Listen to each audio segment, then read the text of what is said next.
अथ आदित्यहृदयम्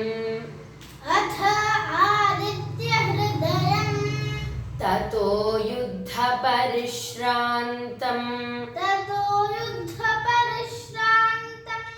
समरे चिन्तया स्थितम् ततो युद्धपरिश्रान्तम् समरे चिन्तया स्थितम् रावणं चाग्रतो दृष्ट्वा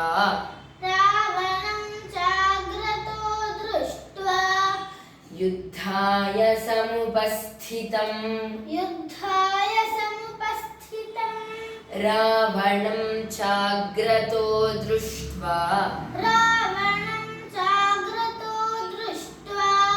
युद्धाय समुपस्थितम्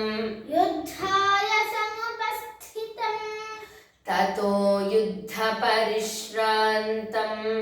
समरे चिन्तया स्थितम्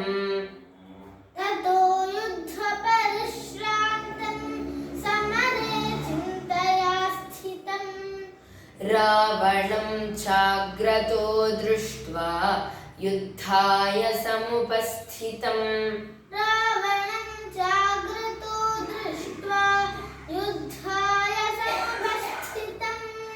ततो युद्धपरिश्रान्तम् समरे चिन्तया स्थितम् रावणं चाग्रतो दृष्ट्वा युद्धाय समुपस्थितम् ततो युद्धपरिश्रान्तम्